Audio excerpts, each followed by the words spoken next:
Para aqueles que pretendem, buscam um pouco mais de reflexão, o Rio Preto em Pauta de hoje, então, começa falando sobre este livro aqui, Para Além da Clínica, que é do professor e psicoterapeuta Renato Dias Martino, o nosso convidado de hoje, para falar um pouquinho sobre este conteúdo. A gente introduziu o programa falando dessa dificuldade de pensar, de refletir. Quem está a fim de expandir um pouquinho o conhecimento nessa reflexão vai encontrar muitas respostas no seu livro, Renato. Obrigado por estar aqui, viu? Você juntamente com o Lucas, meu parceiro fiel e amigo. E você já parou para refletir em algum momento da sua vida? Eu costumo. É difícil refletir, né? Hoje em dia a gente não encontra tempo para pensar. É verdade, eu quero agradecer bastante estar aqui com vocês, né? Assim, no âmbito pessoal, a gente tem um carinho muito grande que a gente troca no dia a dia, né, Gianda? E do âmbito profissional, muito legal estar agregando o meu nome a pessoas. Nossa, o prazer é nosso estar aqui contigo, viu, Renato? Agora, refletir, Gianda, é uma coisa que dá trabalho, não é? Dá trabalho e, assim, está vinculado à capacidade de se entristecer. É? Para que eu pense, eu preciso Porque ser quando capaz. a gente está mais tristinho, a gente costuma pensar mais, né? Costuma refletir um pouco mais, né? Então, precisa que essa tristeza chegue para a gente refletir? É preciso. Que ela vai chegar é inevitável. É preciso que eu seja capaz de aceitá-la quando ela chegar. Para isso eu tenho que refletir. Para isso eu preciso refletir. É complicado. É complicado. Porque a gente busca tanta felicidade. Aliás, hoje em dia, a busca pela felicidade e a felicidade fica tão estampada, assim, a gente quer tanto. E é engraçado que o processo é inverso, então. Na realidade, assim, os convites, como você colocou no começo, né? Os convites que a gente tem oferecendo felicidade, né? Em vários modelos, é cada vez maior, não é? E aí fica desinteressante pensar, não é? Porque aquele que está vendendo felicidade, ele também tem um plano todo de vida para aquele que quer viver dessa forma. Sim. Não é? E para aquele que pensa, não. Aquele que reflete, ele corre risco de se sentir sozinho, de se sentir excluído, né? Todas essas coisas estão incluídas no refletir, no pensar. Né? E são coisas desagradáveis, não é? É muito interessante. Agora, o lançamento do livro é para refletir, pensar, mas com a vida corrida, a gente ainda falou disso no início, na abertura, uma vida corrida, você... talvez até na hora que você está na tua refeição, você está correndo, pensando nesse problema, telefone, a gente tem 3, 4 celulares ao mesmo tempo. Como é que para? Qual é a hora que você tem para parar, pensar, refletir? Na hora da psicoterapia, que todos nós precisamos. Aquela hora você vai parar para fazer isso. Num lugar seguro, com alguém capaz de estar junto com você, que não vai ficar te julgando. Isso quer dizer, então, pensar sozinho. Se eu pensar também sozinho, só na minha tristeza, eu posso pensar errado também, né? Pensar sozinho não é pensar. Pensar sozinho é imaginar. Porque aí eu levo para onde eu quiser. Pensar precisa estar junto com o outro. E verbalizar para o outro também me dá esse retorno, né? Também. Se eu tiver essa capacidade, melhor ainda, né? Mas só a presença do outro já me dá outra qualidade disso que eu estou chamando de pensar. Entendi. Só a presença. Esse teu livro aqui, você disse que quem está a fim de refletir, buscar reflexão, é uma pessoa que vai buscar ler o seu livro. O que a gente encontra? O que tem dentro do seu livro? Eu ganhei, inclusive, te agradeço. Vou ler, porque eu quero mesmo refletir sobre as coisas. Vou aprender, depois eu vou te passar também o livro do Renato. Qual o conteúdo dele, Renato? O que tem aqui dentro? Na realidade, assim, ele é um instrumento de reflexão, não é? Aquele que tem o desejo de reflexão, né, pode achar nesse livro um dos instrumentos para isso. Um caminho para poder... caminho. Sair para refletir, para... E refletir sobre tudo, é bem isso mesmo, o que está acontecendo lá fora, o que está acontecendo comigo. Na realidade eu selecionei alguns conceitos que a gente normalmente esbarra com maior frequência dentro do setting terapêutico, né? O livro é Para Além da Clínica, isso quer dizer que assim, são conceitos que eu trato dentro da clínica e que eu estou tentando expandir para poder levar em outra dimensão, né? Então, são conceitos que a gente trata bastante, com bastante frequência dentro da clínica, e eu selecionei para fazer uma reflexão disso e oferecer. Tá. Falar um pouco de inveja, falar um pouco do que é o sonho, falar um pouco do que é, qual é a diferença da memória e da recordação, né? Falar um Tem pouco... diferença para memória e recordação? Claro, a memória é aquilo que você tem que buscar, a recordação vem. Naturalmente. Naturalmente. Pinta assim. Eu não posso buscar uma recordação, ela vem. Eu ouço uma música, eu sou inundado por uma recordação, não é?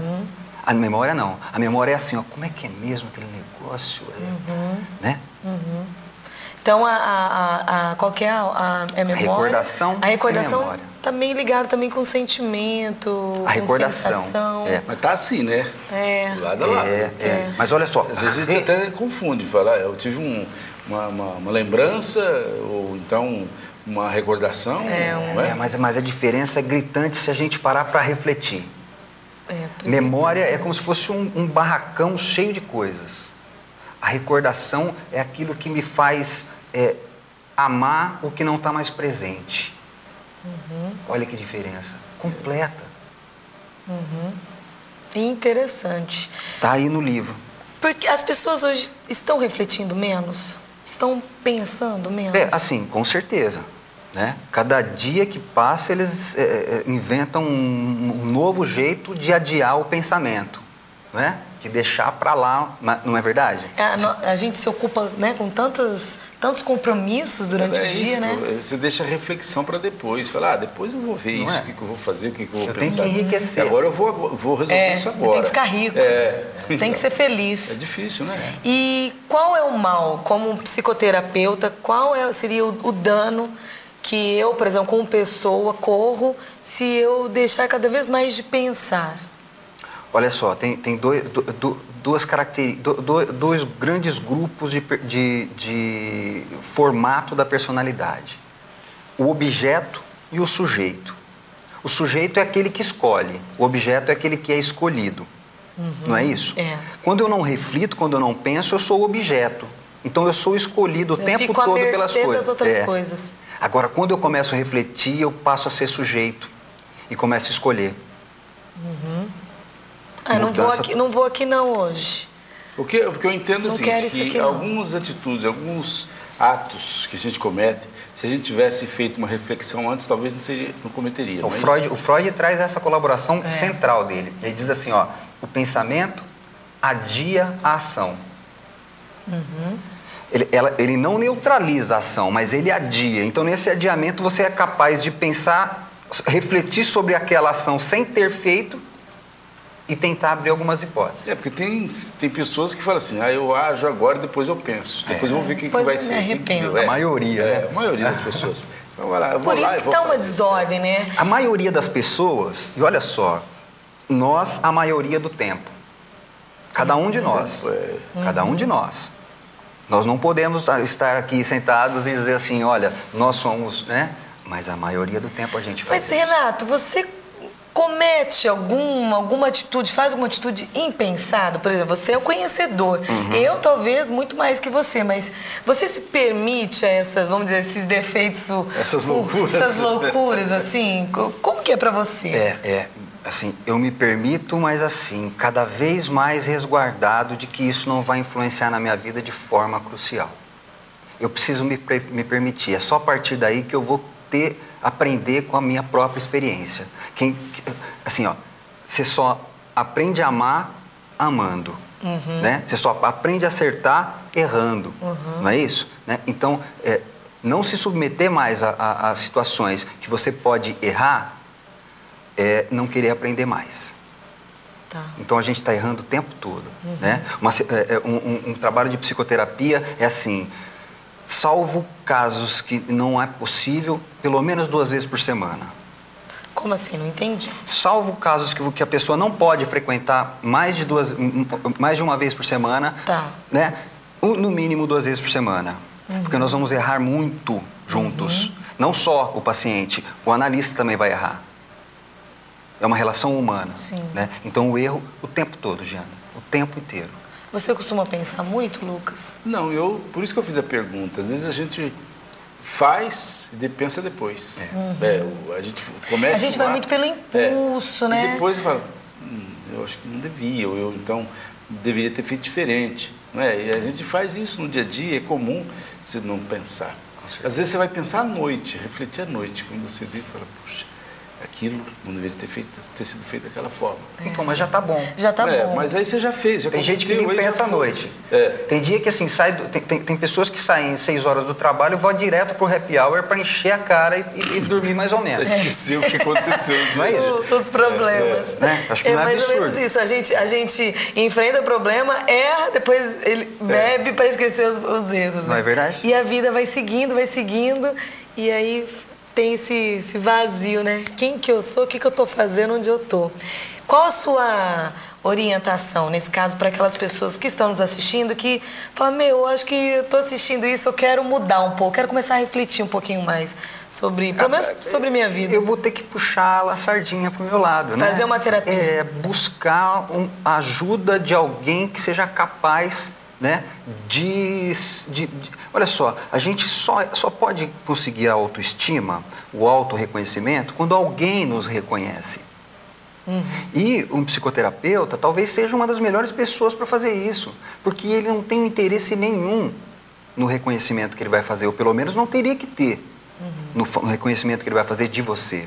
Não é elogiar, é reconhecer, né? Não é criticar, é reconhecer, para que eu possa passar a me reconhecer também.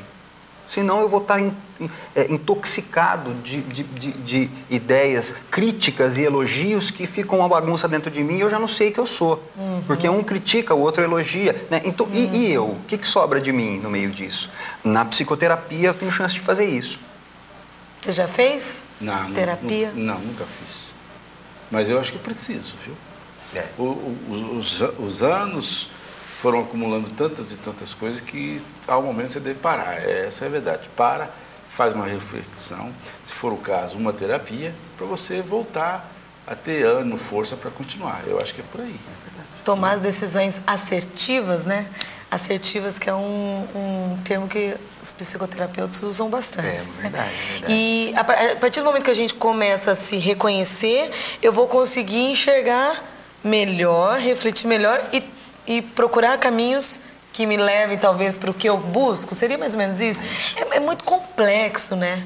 Mas é bem isso mesmo, Janda. Se a partir do olhar reconhecedor do outro, eu passo a me reconhecer e criar capacidade de reconhecer o outro também. Não é? São 3 etapas. Sou reconhecido, reconheço a mim mesmo e passo a reconhecer o outro. A partir do momento que eu consigo reconhecer o outro, eu consigo julgar aquilo que é bom para mim ou não. Me aproximar das coisas que são boas para mim e me afastar das coisas que não são tão boas, ou que são prejudiciais. Não é? Muito bem. Olha, para além da clínica, está aqui o livro do Renato Martino. Renato Dias Martino, professor, psicoterapeuta, nosso entrevistado de hoje. E no próximo bloco a gente não vai só pensar, não. Nós vamos falar sobre um problema que vem. Eu vou estar lançando, o evento de lançamento vai ser na Biblioteca Municipal de São José do Rio Preto, né? No dia 20, quarta-feira próxima, né? Essa semana.